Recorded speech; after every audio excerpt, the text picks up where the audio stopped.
Boa noite, pessoal. Infelizmente não foi possível a gente fazer a nossa live hoje, né? Mas isso não será problema. Eu vou gravar um vídeo aqui e gostaria que vocês ouvissem esse vídeo e fizessem inclusive um exercíciozinho aí no final, beleza? Para entregar, por favor. Então nós vamos dar aí continuidade no curso. A gente está falando sobre diagramas e transformações de fase. E a aula passada a gente falou sobre os diagramas de fase unários, né? Que são diagramas são sistemas com apenas um componente. Hoje nós vamos falar dos diagramas de fase binários, que são com dois componentes. Então, relembrando aí, ó, quais são as três variáveis que a gente pode controlar, que alteram, né, que influenciam bastante nos diagramas de fase, na quantidade de cada fase. São composição, temperatura e pressão. Então, no caso do diagrama de fase unário da aula passada, o que a gente fixava? A gente fixava a composição. Lembrando que a gente está construindo aqui gráficos em 2D, né? Então, a gente tem que ter, no caso, apenas duas variáveis. Se a gente fixasse a composição, a gente teria as variáveis temperatura e pressão, e aí daria para fazer um gráfico 2D. Se a gente fosse considerar as três variáveis, composição, temperatura e pressão, nesse caso daria um gráfico em três dimensões, né? E por aí vai. Então, no diagrama unário, a gente tinha um componente só, logo a composição ela estava fixa, e aí seria aquele diagrama P por T, né? Pressão por temperatura. Que aí era o diagrama, por exemplo, da evolução das fases da água, por exemplo. Então a gente tem água sólida, né? Que seria gelo, água líquida e água gasosa, que é vapor, a depender da, das condições de pressão e temperatura existentes no sistema. Aqui, agora, o que vamos fazer é fixar pressão. E qual que vai ser a pressão? Pressão ambiente, né? 1 atm, por exemplo, que é o que a gente mais encontra. E a composição e a temperatura vão variar, né? No caso, a gente quer ver o gráfico em função da temperatura, e a composição será variável de 0 a 100% de um componente ou do outro, ok?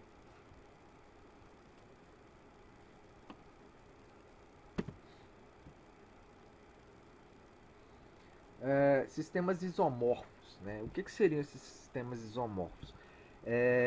São sistemas em que há solubilidade total de um átomo, né? De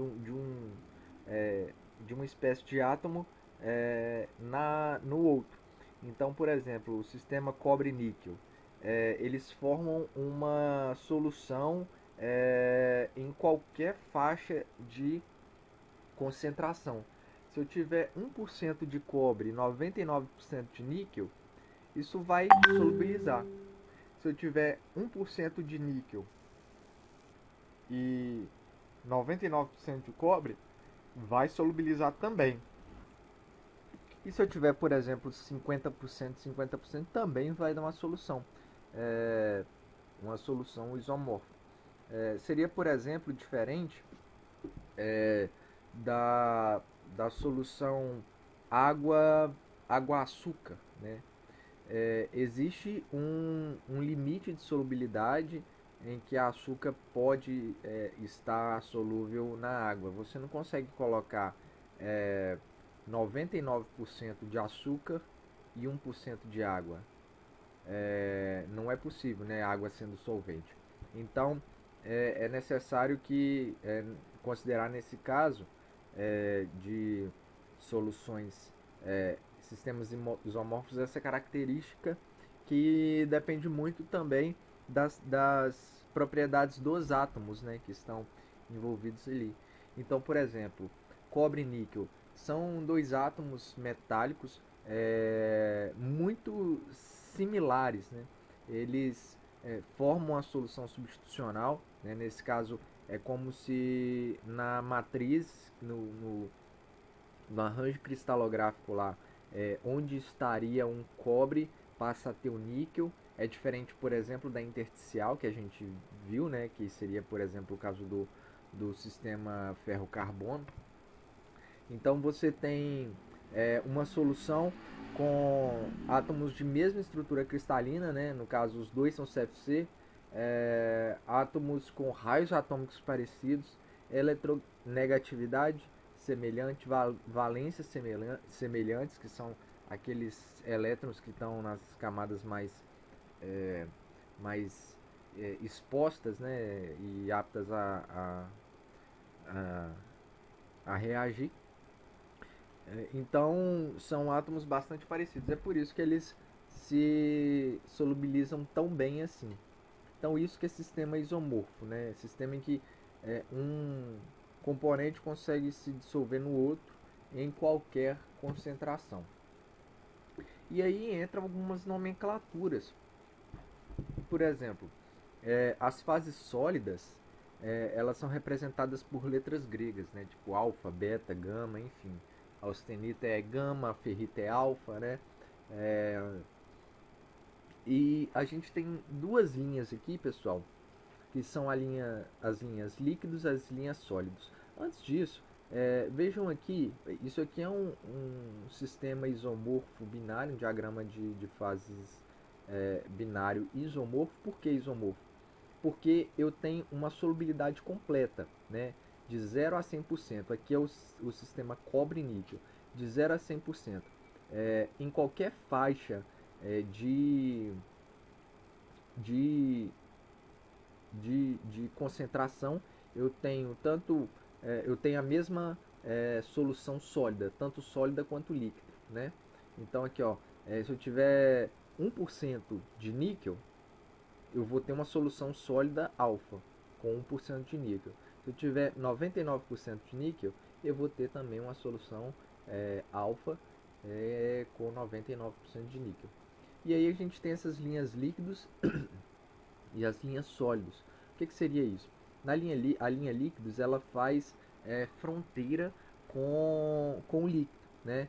Ela faz fronteira com o líquido e com uma região de transição onde começa a surgir sólido. Então suponha que eu tenho aqui, ó, líquido numa concentração de 50%, tá aqui, ó, 50%, tá líquido nessa temperatura, 1400 graus Celsius. Se eu começo a descer essa temperatura, né, diminuir, retirar a energia do sistema, ela vai encostar aqui. O sistema vai chegar nessa temperatura aqui, em torno de 1300. Quando ele chegar aqui perto, vai começar a desenvolver os primeiros grãos desse cristal alfa, certo? Diferentemente dos sistemas unários, né, que a transformação de fases ela se dá em uma única temperatura, eu não tenho essa faixa de temperaturas aqui, ó. Eu tenho uma linha só, a linha líquidos é igual à linha sólidos para um sistema com um componente apenas. Aqui não, aqui eu tenho uma região de transição da fase líquida para a fase sólida. Então ela não solidifica em uma temperatura apenas, ela solidifica em uma faixa de temperaturas, que vai daqui, por exemplo, a 50% de níquel, ela vai daqui até aqui. Ela vai descendo essa temperatura até completar sua solidificação. Se fosse, por exemplo, gelo solidificando, né, água solidificando, quando ela chegasse aqui, ela ia parar, por exemplo, em 0 graus Celsius a 1 atm, ia parar em 0 graus Celsius, ia solidificar toda, e só a partir daí que continuaria diminuindo, reduzindo sua temperatura. Aqui não, a gente tem a solidificação em uma faixa de temperaturas. Então a linha líquidos ela é essa fronteira entre a fase líquida e a região de transição líquido-sólido.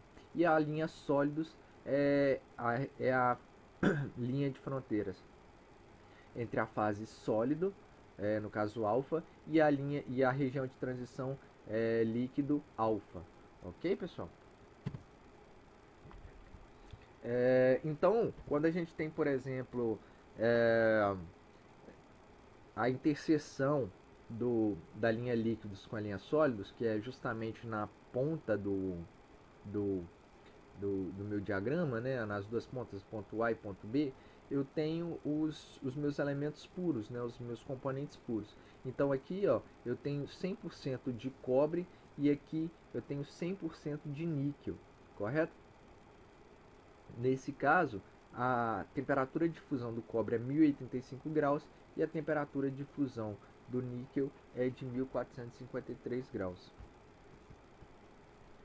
E uma outra questão interessante aqui é quanto à fração mássica, né? Isso aqui representa fração mássica, ou seja, é a massa daquilo que eu estou analisando. Por exemplo, se eu tomar o níquel como minha base de análise aqui, e até porque é essa mesmo que a gente está tomando, de 0 a 100. Aqui eu tenho 100% de níquel e aqui está o cobrezinho, aqui eu tenho 100% de cobre, correto? Então, essa escala aqui, ó, ela representa o níquel. E se eu tivesse uma segunda escala aqui, ó, de 0 a 100 terminando aqui, ela representaria o cobre. A gente olhando do jeito que está aqui, a gente já sabe que essa escala representa o níquel. E ela representa o níquel de que maneira? Representa a massa que eu tenho de níquel sobre a massa de níquel mais a massa de cobre. Ou seja, a massa de níquel sobre a massa total, né? É uma porcentagem. Massa de cobre aqui, por exemplo, sobre a massa de cobre mais massa de níquel, né? Isso aqui é um exemplo de fração mássica.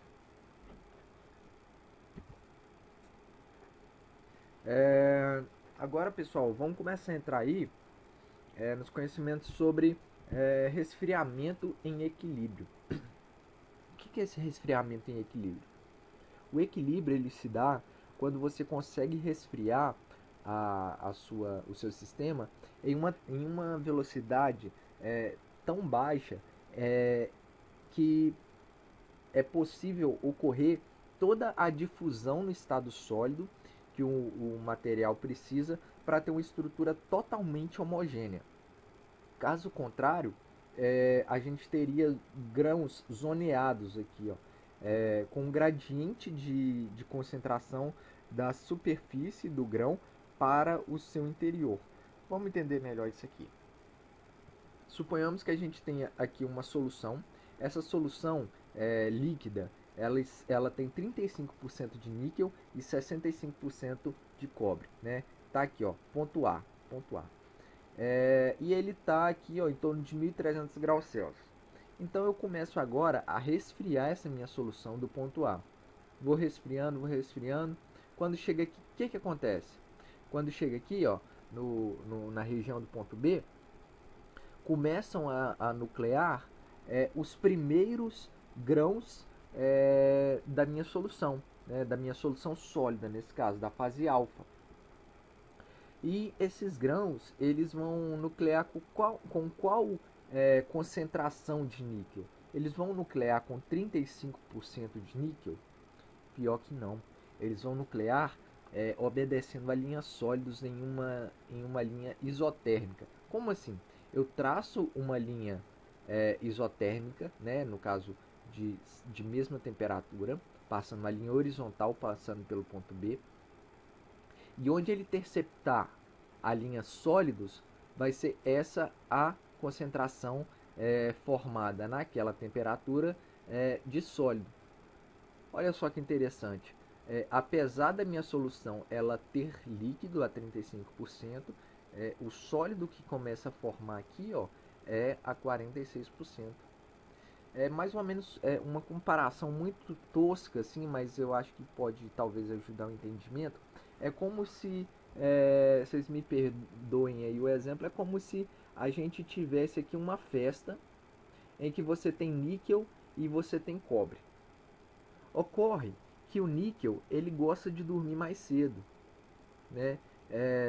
Por exemplo, a 1300 graus Celsius, ele já tá, se ele tivesse puro, né, ele tivesse sozinho, suponha que seria um pouco mais para frente aqui, ó, em torno de 1500, 1600, ele já estaria dormindo a 1300 graus Celsius. O dormir é a analogia para solidificar. O cobre, por sua vez, ele tá aqui, ó, doido querendo festa, né? A 1000, no caso, ele solidificaria lá para cá, ó, por exemplo, 1000 graus Celsius, suponhamos. Então, a 1300 graus Celsius, o cobre não quer dormir, não, ele não quer solidificar. Então, eles ficam ali, ó, naquela festa, né? Quando chega aqui o ponto, quando bate aqui na linha sólidos, eles começam a solidificar. Só que eles solidificam na mesma proporção? Não. O níquel, como ele tem um ponto de fusão maior, né? Ou seja, ele tende a estar mais sólido do que o cobre, quando começa a energia suficiente para a condições o suficiente para ele solidificar, ele vai fazer o que? Vai solidificar em maior quantidade nessa solução sólida do que o cobre. E é por isso que a concentração do níquel na solução sólida vai ser maior do que a concentração do cobre na solução sólida. Vamos continuar descendo? Então vamos descer para o ponto B, para o ponto C. Ao chegar no ponto C, os nossos grãos aqui, ó, da fase alfa, eles continuam crescendo. Aqui, ó, eles estão crescendo. E qual que vai ser a concentração do níquel, né, que está se solidificando naquela exata temperatura? Aquela do níquel não, da fase alfa. O alfa que está solidificando nessa temperatura está em torno de 43%. É 43% de níquel. Aqui 46%, aqui 43%. Opa, se está 43%, qual que vai ser a quantidade de níquel, né, a concentração de níquel no líquido, né, remanescente naquele momento? O líquido remanescente naquele momento vai ter 32% de níquel. Por quê? Porque essa fase aqui que está solidificando, a concentração da fase líquida, você vê aqui, ó, na linha líquidos. E a concentração da fase sólida, você vê aqui na linha sólidos. Então, a essa temperatura, o líquido ele vai estar 32% de níquel. Por quê? Porque a fase alfa, a fase sólida, ela está puxando mais níquel, né, do que cobre naquele momento, e por isso empobrece um pouco mais a fase líquida, né, remanescente. Então a gente continua aqui a solidificação e cada vez mais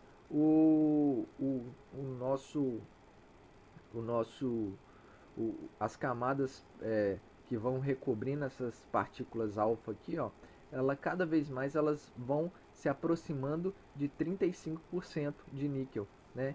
Então, quando chegar aqui no finalzinho da solidificação, ele já vai estar solidificando a 35%, né? A 35%, e o meu líquido ele já vai estar bem mais pobre em níquel, né? Ele já vai estar aí, ó, com 24% de níquel. Daqui para baixo, o que que acontece? Daqui para baixo eu não tenho mais variação de concentração nos meus grãos. Eles estão todos iguais na situação inicial, que é de 35% de níquel e 65% de cobre. No final aqui, então, a gente tem 0% de líquido e aqui a gente tem praticamente... Aqui a gente tem 0% de sólido, aqui a gente tem 0% de líquido, ok, pessoal? Ok, então a gente descobriu aí qual que seria a concentração das nossas fases líquido e da fase sólido. E quais são essas concentrações? A gente traça uma isotérmica, né? Traça uma linha horizontal aqui, onde bater no sólido o que naquela temperatura é a concentração que está naquela temperatura. Onde bater no líquido é a concentração que o líquido está naquela temperatura. Então, vejam aqui, ó, bateu no sólido aqui, ó, eu vou ter uma concentração C alfa. O sólido vai solidificar com uma concentração C alfa. É o que eu tinha falado agora há pouco. E aqui, ó, qual a concentração que o líquido remanescente vai estar naquele momento? Cl, ok? Agora vem uma outra pergunta. Eu já sei as concentrações que tem de cada um, mas eu sei a quantidade que tem de cada um? Vejam bem, eu tenho as concentrações, mas eu não sei ainda a quantidade. Não sei a quantidade. Como que vai ser como que eu faço para saber a quantidade relativa de líquido e de sólido que vai haver naquele momento? Então, ó, a fórmula é a seguinte: é a tal da regra da alavanca, ou regra da alavanca inversa, né? Por quê? Porque o eixo que a gente usa, o segmento de reta que a gente considera o segmento oposto ao ponto. O que eu quero dizer com isso? Suponha que eu esteja analisando aqui, ó, o ponto B. Nesse momento que eu tenho aqui esse ponto B, nessa temperatura, nessa concentração, qual que vai ser a minha quantidade, ou pelo menos a minha fração mássica de sólido? A minha fração mássica de sólido é o seguinte: eu tenho esse segmento de reta aqui, ó, R, né? R está aqui, ó, o verdinho, e eu tenho segmento de reta S, que é o vermelhinho, né? Então, a minha concentração, minha fração de líquido vai ser, aqui está o líquido, né? Então vai ser o oposto, vai ser esse lado maior aqui, ó, vai ser S sobre esse segmento de reta todo, sobre S mais R, ok? E qual que vai ser a minha fração mássica de sólido? Vai ser esse segmento aqui, ó, R sobre R mais S, sobre o total. Entendido? Isso aí, como que eu posso obter esse... Isso seria isso aqui, no caso aqui, ó, fração mássica de líquido seria S sobre S mais R. Como que eu posso obter essa fração mássica, pessoal? Essa fração mássica a gente obtém justamente por uma medida com régua, por exemplo, né? Essa é uma das maneiras de se obter. A outra maneira de se obter é através das concentrações. Eu posso tanto medir isso aqui em centímetros, ver o tanto que tem daqui até aqui, e depois ver o tanto que tem daqui até aqui no final, dividir um pelo outro que eu vou saber, né?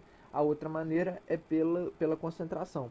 Então, suponha, qual que é a fração mássica de líquido? Seria, do ponto B, seria isso menos isso, ou seja, C alfa menos C0, sobre C alfa menos CL, né? Esse segmento sobre esse segmento. Fechou? E qual que é a fração mássica de alfa nesse momento? Seria esse segmento, ou seja, C0 menos CL, sobre esse segmento todo aqui, ó, C alfa menos CL. Correto? E mais uma vez, a gente acabou de descobrir a fração mássica das fases. Agora, a fase que está sendo formada naquele momento, ela vai ter uma concentração do líquido de Cl e uma concentração do alfa de C alfa.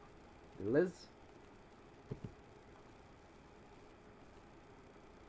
Então, como dito, a gente estava estudando as condições de resfriamento no equilíbrio, né? Que é quando você dá tempo suficiente para tudo ali na fase sólida, né? Os componentes eles se difundirem bem uma fase na outra, né? Todos os átomos irem para o seu lugarzinho de menor energia que ele queira. Acontece que na natureza e na prática, né, o que acontece nem sempre é tão lento assim, né? Então, por exemplo, para se obter essas, essas, essas ligas em equilíbrio, a gente teria que esperar um tempo muito longo, né? Quando se faz, por exemplo, um resfriamento lento, né? Um resfriamento controlado do aço, né? E se obtém a perlita, essa perlita aqui ainda ela não é uma fase em equilíbrio, ela é uma fase metaestável. O que seria isso, esse tal de metaestável, né? O metaestável é uma fase que está numa falsa condição de estabilidade. Ela está numa situação em que ela consegue se manter em uma determinada condição por um longuíssimo tempo, mas ela não está na sua condição de menor energia livre de Gibbs. Ela não está em sua condição mais estável possível, correto? E por quê? Porque o tempo necessário para se obter o equilíbrio, por exemplo, na liga ferro-carbono, é muito alto, é muito grande, né? Quando você olha para ferrita e sementita, a sementita, por exemplo, ela não é uma fase em equilíbrio. A sementita é uma fase metaestável. Qual que seria a fase em equilíbrio? Seria ferrita e grafite. Olha que interessante, né? No caso, a ferrita Fe3C é uma fase fora do equilíbrio. E vejam que, apesar de ser fora do equilíbrio, tem aplicações muito interessantes para engenharia, né? Muitas das vezes é justamente isso que você quer. Você quer obter é, fases fora do equilíbrio para conseguir ter, por exemplo, maior resistência mecânica, né? Essa daqui é a perlita, ó, que é quando você dá tempo suficiente para a ferrita se separar da sementita e no caso há uma difusão aqui lateral, formando linhas, lamelas, né, lâminas de ferrita e lâminas de sementita intercaladas. Uma outra questão aqui, ó, seria a martensita, né? Martensita aqui, essas agulhas aqui, ó, um material super duro que você obtém quando você faz a têmpera. Você obtém esse material e esse material é uma fase metaestável. Metaestável como assim? Ela é estável, né, de um certo modo, mas ela não está em equilíbrio, ela não está na sua condição de menor energia. Mas se você deixar ela aqui, ó, paradinha, né, não aquecê-la, ela vai se manter desse jeito com mudanças imperceptíveis por um longuíssimo tempo, né? É, um outro exemplo, por exemplo, seria o caso aqui do cobre. Isso aqui eu já vou dizer logo mais. Aqui, ó, por exemplo, é uma situação, aquele mesmo diagrama que a gente acabou de estudar há pouco ali, ó, do níquel cobre. Só que o resfriamento aqui ele está sendo fora das condições de equilíbrio. Neste caso, pessoal, como o resfriamento ele está sendo fora das condições de equilíbrio, as concentrações que vão ser formadas, né, o aspecto do grão vai ser um pouco diferente. Vejam só, vamos descer aqui, ó, de A', né, que é o caso em que eu tenho 35% de níquel, né, e está tudo líquido. E eu vou começar a diminuir, a reduzir a temperatura. Chego no ponto B. Ponto B aqui, ó, na temperatura B, eu começo a nuclear os meus primeiros grãos de fase alfa. Qual que é a concentração dos grãos nessa temperatura? Concentração se lê aqui. E qual que é a concentração do líquido remanescente? Se lê aqui.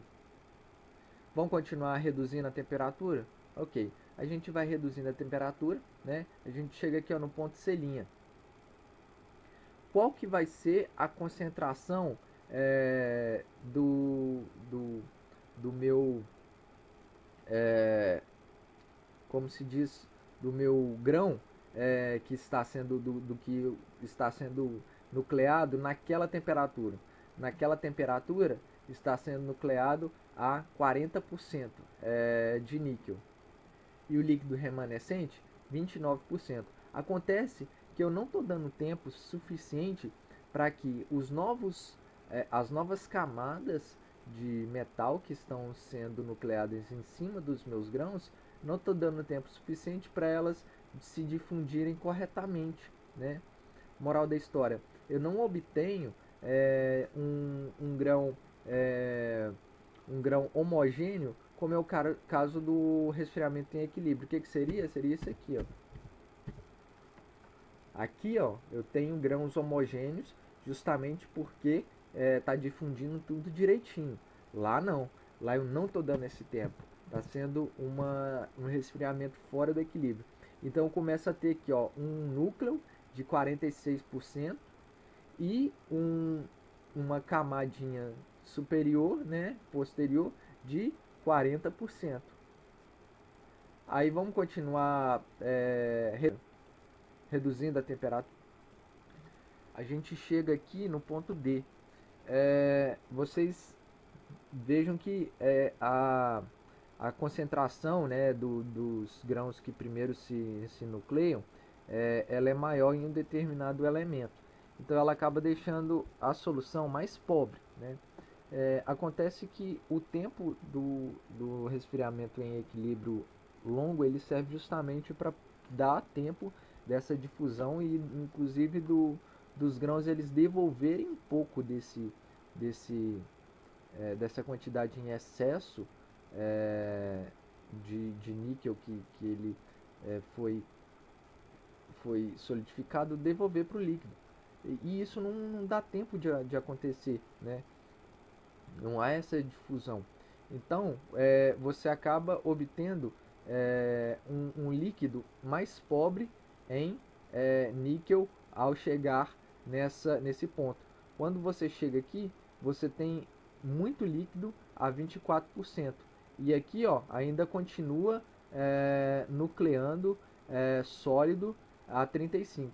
Moral da história, você continua descendo aqui a temperatura e ainda tem um pouco de líquido, nesse caso a 21%. Esse excesso de líquido aqui, ó, ele só vai de fato solidificar na temperatura que é própria dele solidificar, que no caso vai ser abaixo dessa temperatura do ponto D, vai ser na temperatura do ponto E. Então nesse caso aqui, ó, no final das contas, você vai estar solidificando a fase alfa a 35% de níquel, ok? E a fase líquida com 21%. Isso aqui vai ser do líquido remanescente. Aqui, ó, líquido remanescente vai ter 21% de níquel. No ponto F, eu já não tenho mais nenhum líquido remanescente e a minha camada mais superior vai estar aqui, ó, 31%. Vai estar com uma concentração de níquel mais baixa na minha camada superior do que na média da minha solução, que é 35% de níquel. E o interior do meu núcleo, né, o núcleo dos meus grãos, vão ter uma quantidade de níquel maior do que os 35%. Vai estar aí, ó, num range aí de 46 a 31% de níquel. Ou seja, há um gradiente de concentração. E esse gradiente ele se mantém por um longo tempo? Se mantém sim, né? Vejamos aqui, por exemplo, uma liga de bronze que é cobre estanho, né? Uma liga de bronze do século XIX a.C., ou seja, 2.000 anos atrás, 4.000 anos atrás, há 4.000 anos que isso aqui foi solidificado e até hoje continua zoneado, né? Aqui foi feito um ataque químico para poder revelar essas concentrações dos componentes aqui. Então vejam que existe uma certa não uniformidade, né?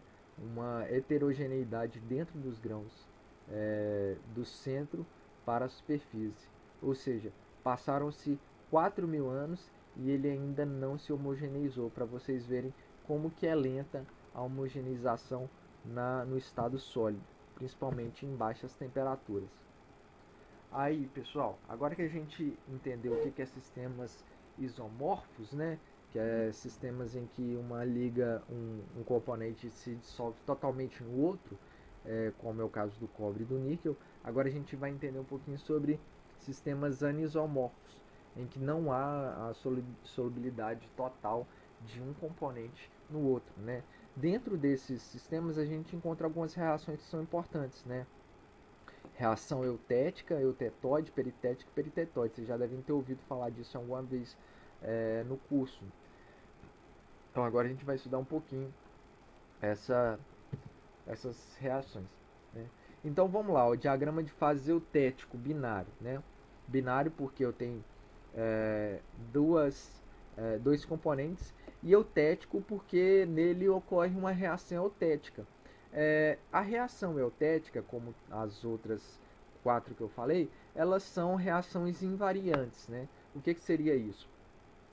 São reações que ocorrem em temperatura constante. A temperatura dela é uma isoterma, né? Uma linha horizontal, a gente vai ver logo a seguir. E nessa reação eutética, eu tenho um líquido que se transforma em dois sólidos, sólido alfa e sólido beta, por exemplo, né? Fase alfa e fase beta. Então eu tenho uma fase líquida se transformando em duas fases sólidas. Uma coisa interessante aí do eutético é sobre a, a origem da palavra, né? Vem do grego eutectos, que significa facilmente fundido. E vocês vão ver no próximo slide por que ele é facilmente fundido. O ponto eutético, pessoal, é esse ponto aqui, ó. O interessante é que o ponto de fusão, o menor ponto de fusão, nesse caso aqui numa liga de cobre e prata, é justamente o ponto eutético. A gente tem esse ponto invariante chamado de ponto invariante eutético. A gente tem a reação eutética e toda essa reação ela acontece a 779 graus Celsius. Eu tenho esse ponto aqui, ó, de encontro aqui que também ocorre a 779 graus Celsius. Aqui tem a minha curva líquidos, né, que é a,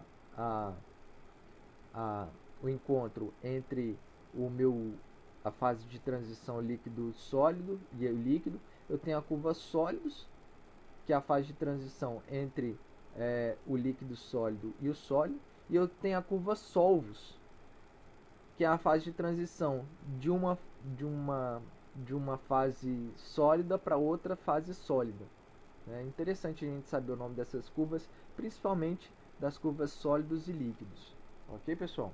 Aqui, ó, tem outra curva líquidos, aqui eu tenho outra curva sólidos. Então aqui, ó, ponto eutético. Isso aí, pessoal, é muito útil, por exemplo, em algumas situações do cotidiano. Por exemplo, fundição de ferro fundido, né? O ferro fundido, ele basicamente é ferro, carbono e silício, né? O ferro fundido, ele procura-se trabalhar ele nesse ponto eutético, né? A depender da concentração, mas o fato de você trabalhar no eutético diminui bastante a temperatura de fusão da sua liga, e com isso você consegue reduzir muito aí o seu custo aí com energia para fusão, com refratário, enfim, né? Aqui, ó, um diagrama ferro-carbono, né? E em que aqui você tem um ponto eutético. Esse ponto eutético ele está em 4,3 de concentração de carbono, né?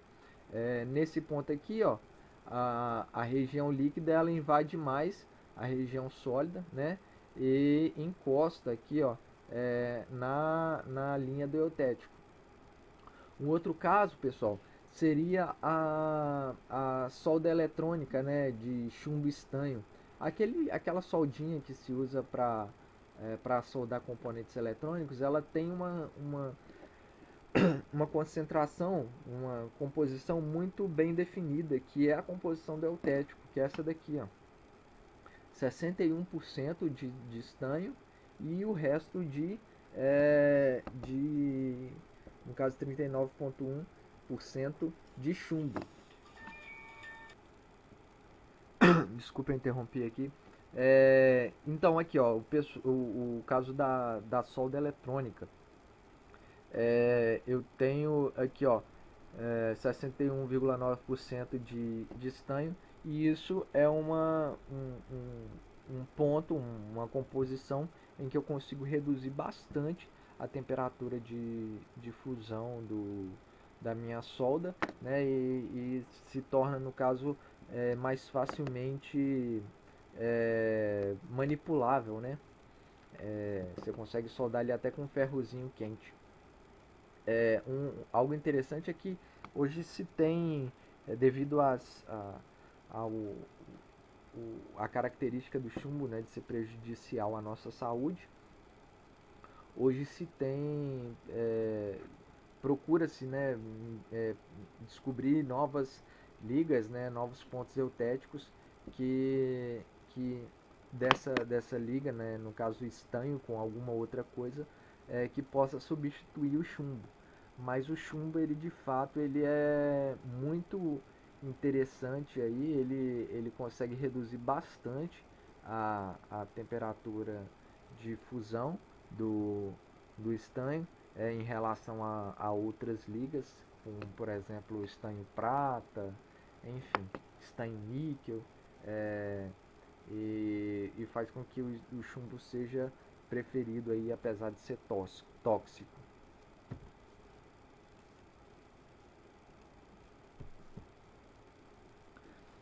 Agora, pessoal, vamos fazer um olhar aqui para esse gráfico. Vejam que a gente tem aqui, ó, dois gráficos, né? Vamos prestar atenção primeiro nesse.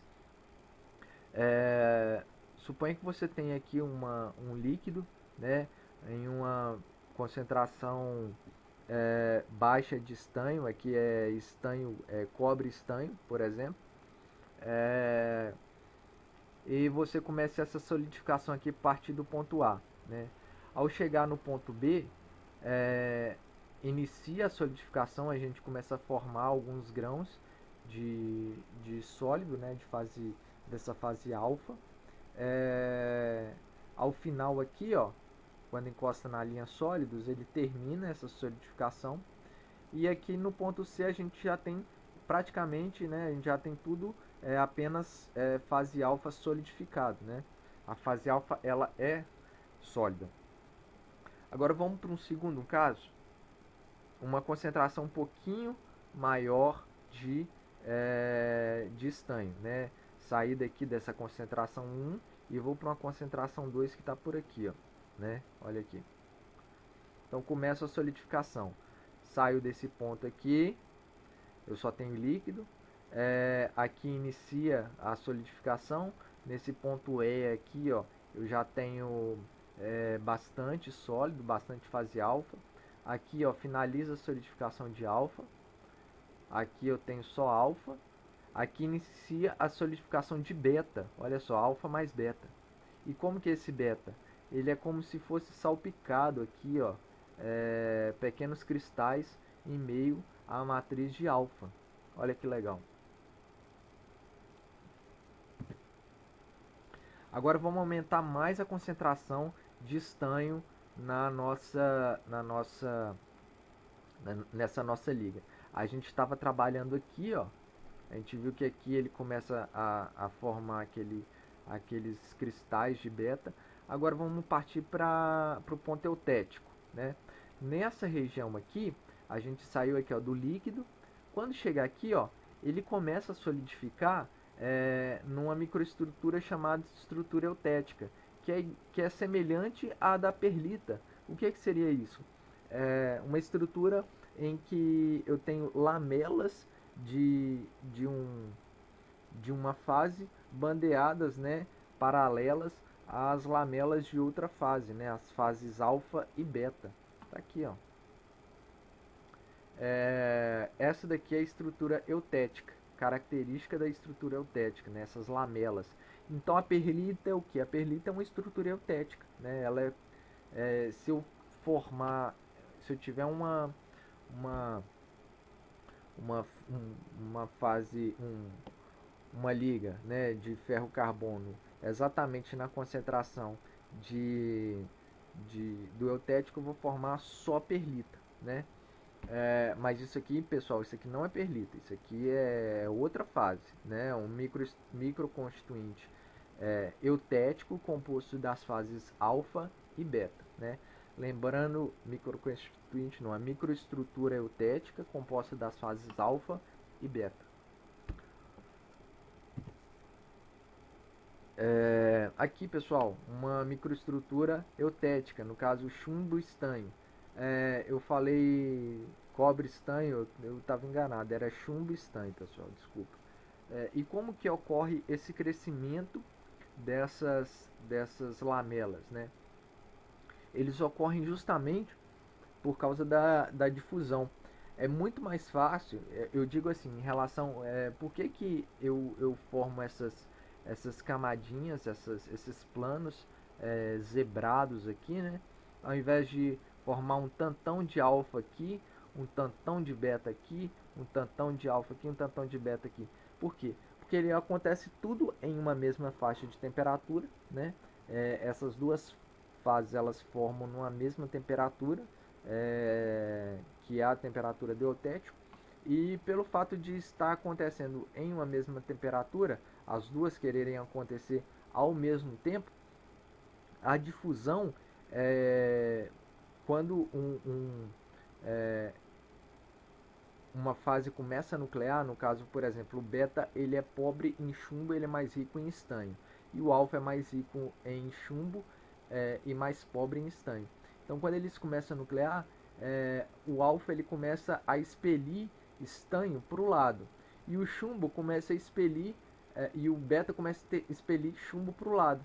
Quando ele faz isso, o alfa ele começa a pegar o chumbo e crescer, e o beta começa a pegar o estanho e crescer. E é por isso que um cresce assim do lado do outro, né?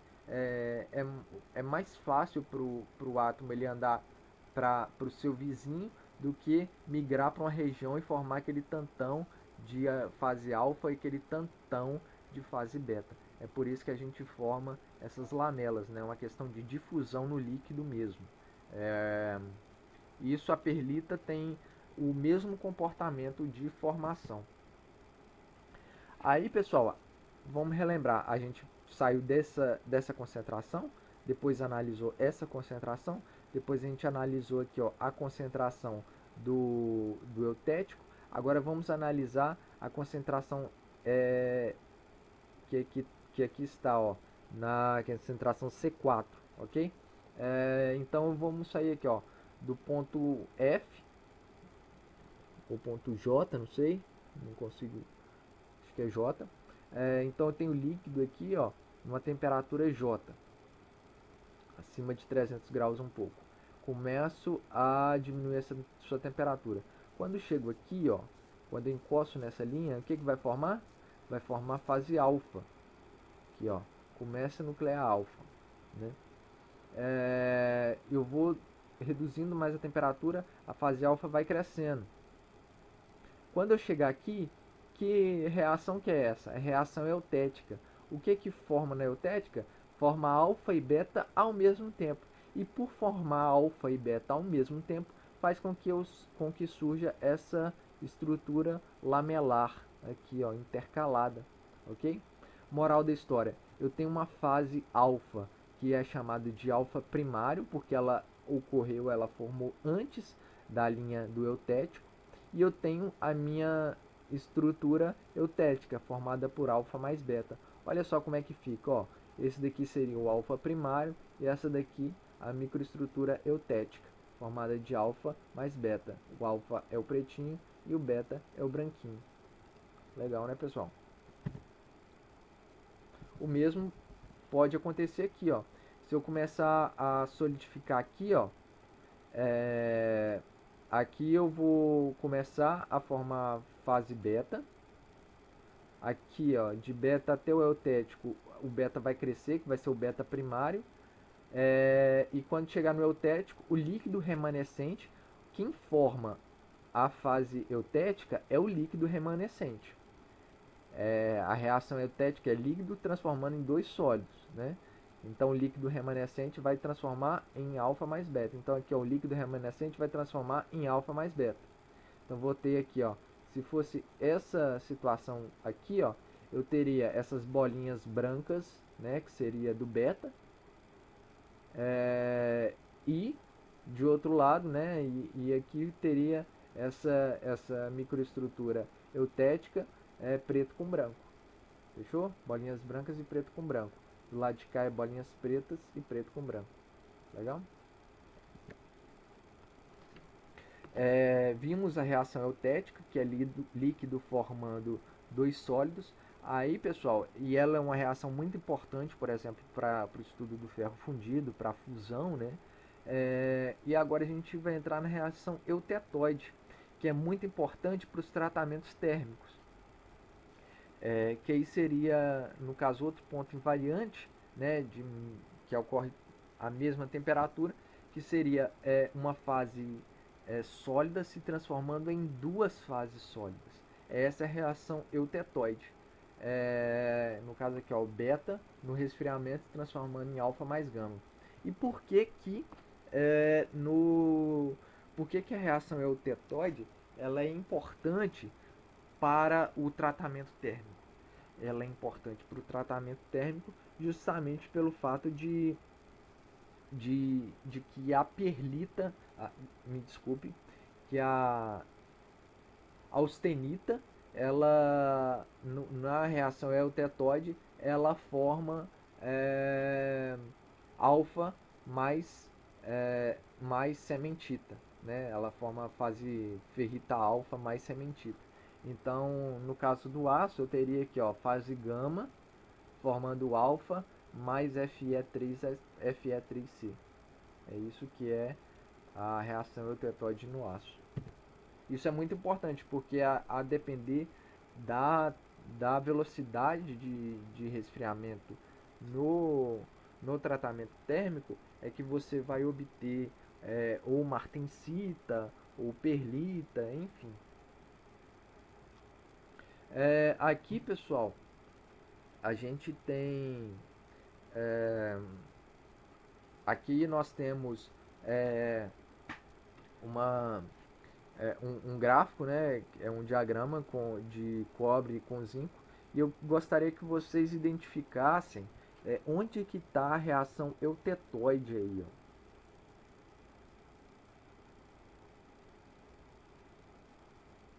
Reação eutetóide é uma fase sólida transformando em duas fases sólidas. Vou dar uma dica, tá nessa região aqui, ó.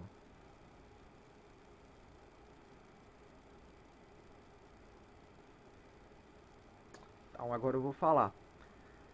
Reação eutetóide é o delta virando gama mais epsilon. É esse ponto aqui, ó. Esse ponto.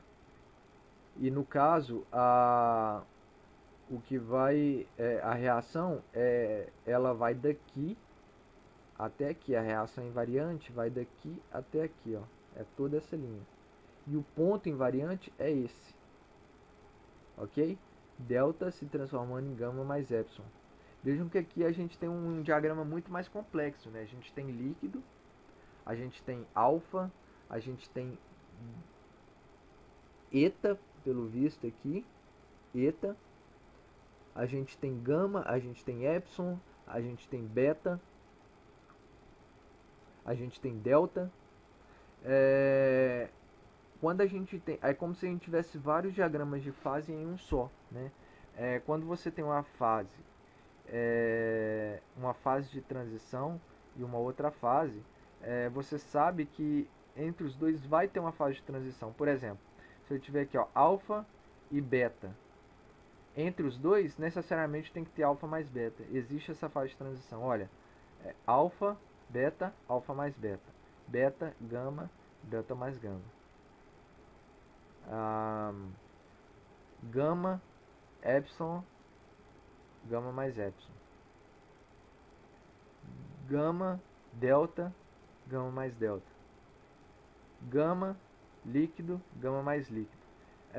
Você traça uma isotérmica, né, traça uma linha horizontal, e onde essa linha horizontal tocar, vai ser o que vai ter ali dentro.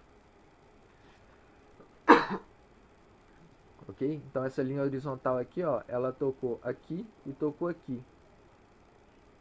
Então ela tem gama aqui e líquido aqui, aqui vai ser gama mais líquido. Perguntinha boa para a prova, né, pessoal?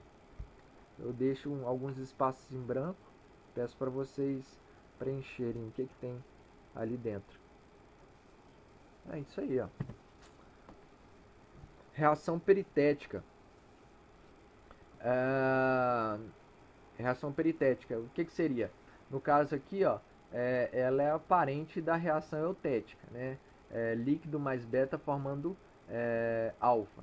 No caso, eu tenho líquido mais sólido formando outro sólido. É como se fosse uma síntese. É diferente da reação no resfriamento, é diferente da reação eutética, que eu teria líquido transformando em alfa mais beta, o líquido transformando em dois sólidos. Aqui na peritética não, eu tenho um líquido mais um sólido transformando em outro sólido. Isso aí é a reação peritética. E a reação peritetóide é o contrário da eutetóide. Eu teria duas, duas soluções sólidas transformando em uma solução sólida, duas fases sólidas transformando em uma fase sólida.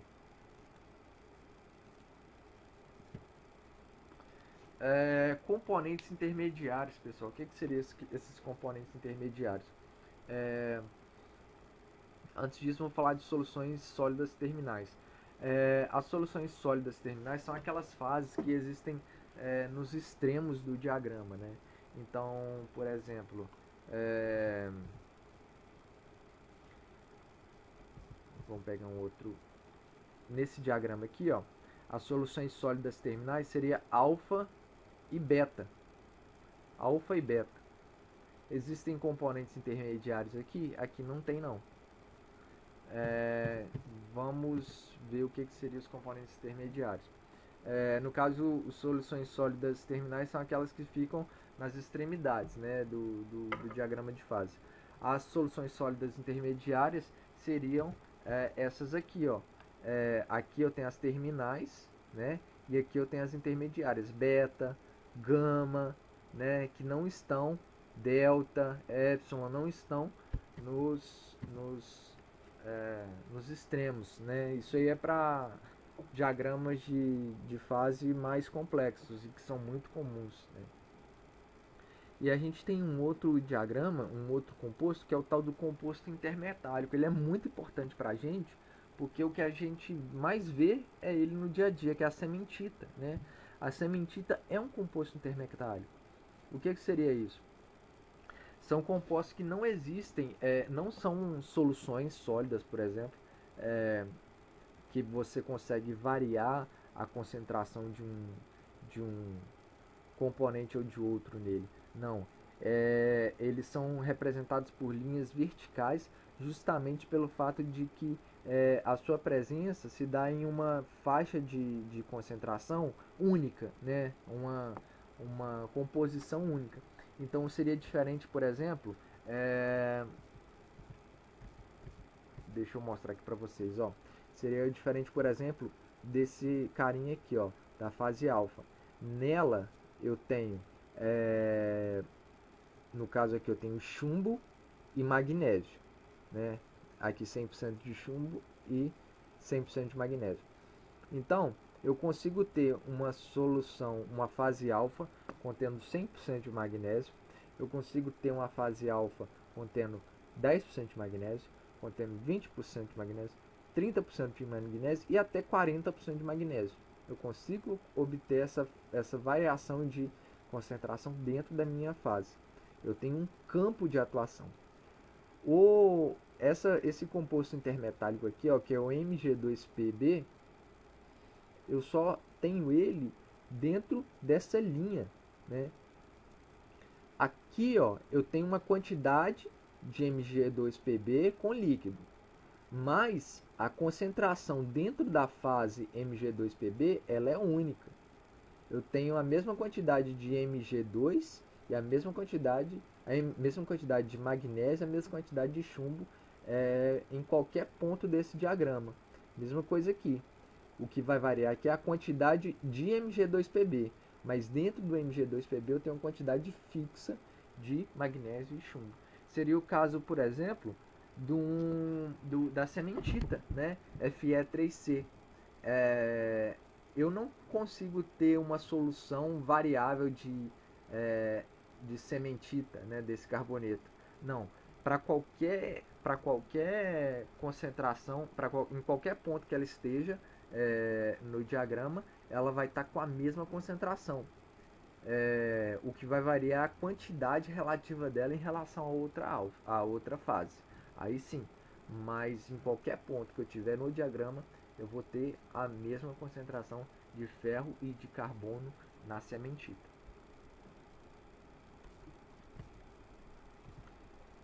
E é isso, o composto termetálico, ele tem uma concentração, uma faixa de, de,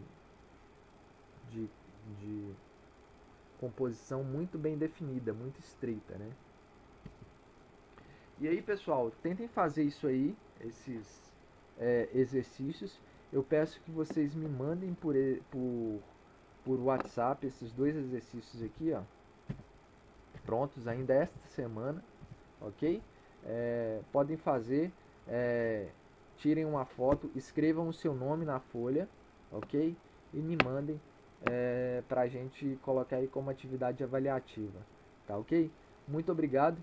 Montei um grupo no WhatsApp e gostaria da participação de todos, que eu acho que vai facilitar bastante a nossa comunicação. Qualquer dúvida que vocês tiverem, podem entrar em contato comigo, que eu estou aqui para tirar dúvidas, tá, pessoal? Não precisa de ser só no horário da aula, vocês podem mandar dúvidas depois, antes, a hora que vocês quiserem, que a gente vai conversando aí, tá bom? O horário da aula vai ser o tempo inteiro, então não vamos deixar de estudar não vamos deixar a peteca cair não, tá bom, pessoal? Valeu, um grande abraço, até mais.